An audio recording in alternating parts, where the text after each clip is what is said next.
शिक्षा की व्यवस्था को लेके प्रशासन सख्त है, यह हम कह सकते हैं, मगर कुछ स्कूलों में स्थिति बहुत ही भयावह है। ये हम आगे आपको दिखाएंगे और आपको बताएंगे भी किस तरह से शिक्षा की व्यवस्थाओं को शिक्षा विभाग दुरुस्त करने में लगा है, मगर नाकामयाब हो रहा।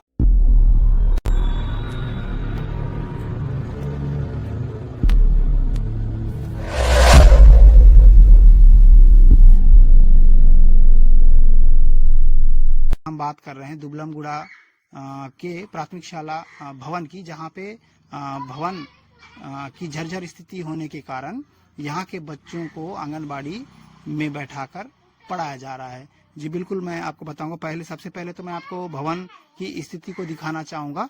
आपकी स्थिति इतनी भयावह है, इतना दर्दनाक है, कभी भी हादसा हो सकता है। आप ये ऊपर में देखिए छत को, छत का जो प्लास्टर लगा हुआ था वो पूरा गिर चुका है, राड दिख रहे हैं। उसके बाद फिर आगे मैं और दिखाऊंगा जहां पे दीमक अपना निवास बना रहे हैं। स्थिति इतनी भयावह है कि आप सोच भी नहीं सकते। और मैं यहाँ पे एक कक्ष में और लेकर चलूंगा आपको। यहाँ पे अलमारी रखी हुई है और कुछ बुक्स हैं रखा हुआ है, जहाँ पे यहाँ भी दीमकों ने अपना घर बनाया है।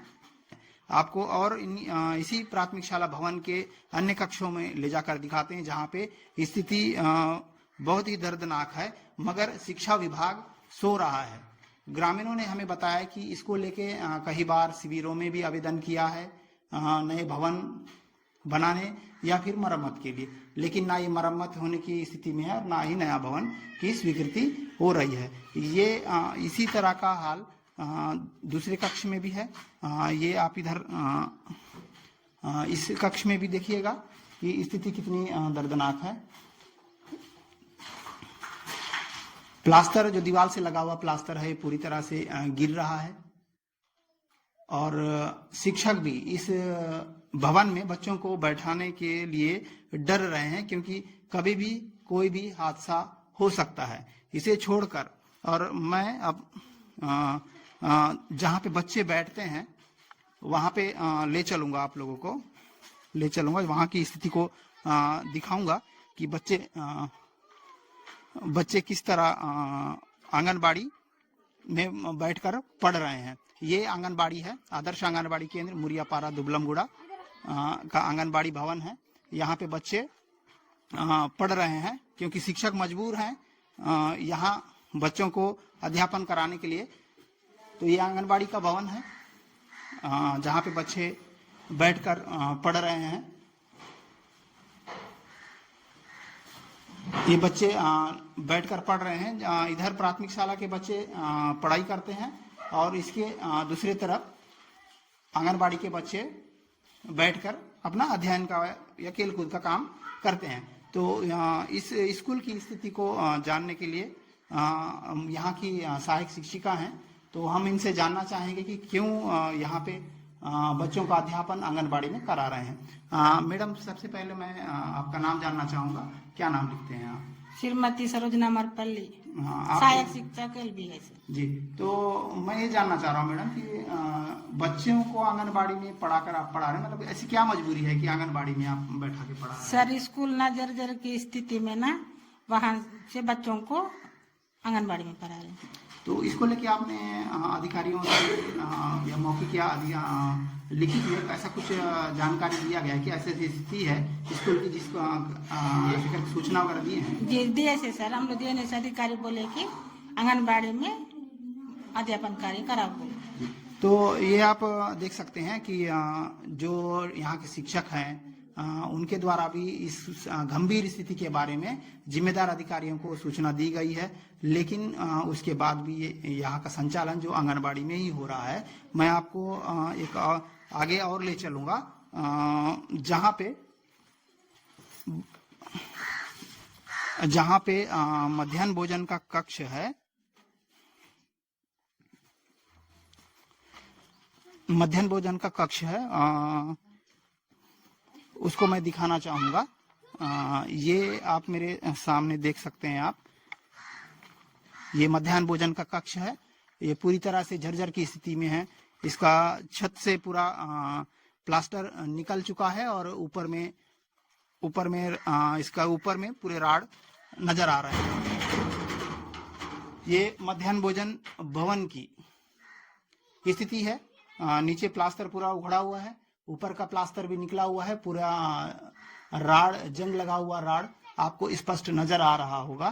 तो इसी स्थिति के बावजूद मध्याह्न भोजन जो बच्चों के लिए बनाया जाता है, तो वो स्थिति और भी दर्दनाक है। मैं आगे आपको बिल्कुल दिखाना चाहूंगा। और ये जो स्थान है जहां बच्चे बैठ के भोजन करते हैं, लेकिन ये भी झरझर की स्थिति में है, इसका उपयोग होने लायक भी नहीं है और बच्चे बैठने की स्थिति में भी नहीं है। और जिस विषय को लेकर मैं आया हूँ, जहाँ ग्रामीण हमें अवगत कराए हैं, तो वो विषय भी बहुत ही गंभीर है। ये आप सामने देख रहे हैं, ये हमारे सामने देख रहे हैं, ये दरअसल शौचालय है। शौचालय है, मजबूरी है यहाँ के संस्था में पदस्थ कर्मचारियों की मजबूरी है कि मध्याह्न भोजन का कक्ष नहीं होने के कारण वो मजबूरी में इस शौचालय में बच्चों के लिए भोजन की व्यवस्था कर रहे हैं, भोजन बनाकर बच्चों को खिला रहे हैं।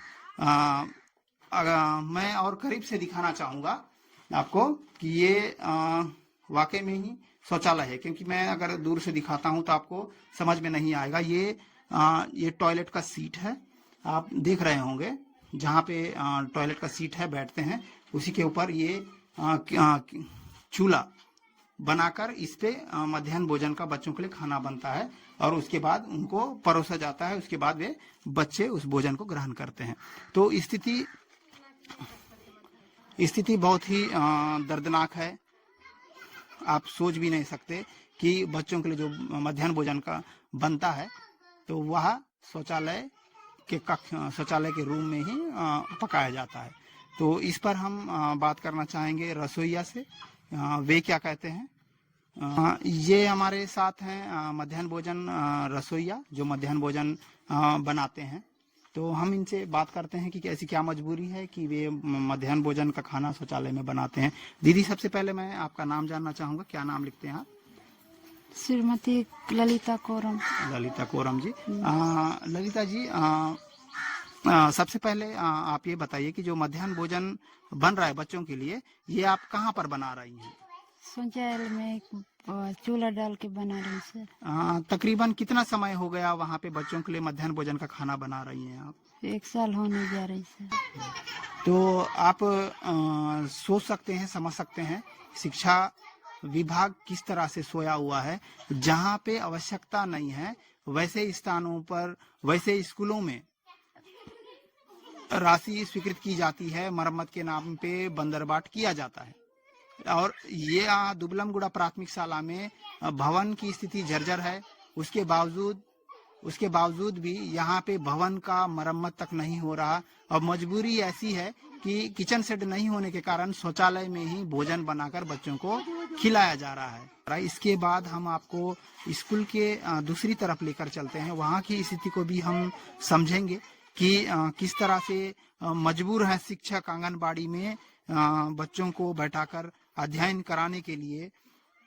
और उससे पहले हम आपको एक और स्कूल में जो लगा हुआ हैंडपंप है, उसकी स्थिति को दिखाएंगे। ये दरअसल प्राथमिक शाला दुबलमगुड़ा का हैंडपंप है, जहाँ से बच्चे पानी का उपयोग करते हैं, शिक्षक पानी का उपयोग करते हैं, मगर ये कई सालों से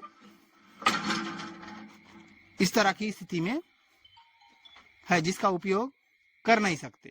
जो परिसर है, परिसर में आंगनबाड़ी में एक और प्राथमिक शाला में एक, 2 हैंडपंप लगे हुए हैं, लेकिन ये कई वर्षों से बंद की स्थिति में है। मजबूरन ही बच्चे 200 मीटर दूर से पानी लाने को मजबूर है। रसोइया 200 मीटर दूर से पानी लाकर खाना बनाने के लिए मजबूर है। मगर जिम्मेदार अधिकारी, आप सोच सकते हैं कि जिस तरह की स्थिति निर्मित हुई है यहाँ पे, तो जिम्मेदार अधिकारी जब निरीक्षण करने आते होंगे तो वो क्या देखते होंगे, या फिर देख के भी अनदेखा करके निकल जाते होंगे। इसके बाद जो मैं आपको शाला भवन के पीछे की तरफ लेके जाता हूँ, जहाँ पे शिक्षा के नाम पे बच्चों के साथ, आदिवासी बच्चों के साथ बहुत ही अन्याय किया जा रहा है। शिक्षा के नाम पर तो ये भवन का ये दूसरा छोर है, जिस तरफ 2 कमरे और हैं बना हुआ पहले से ही।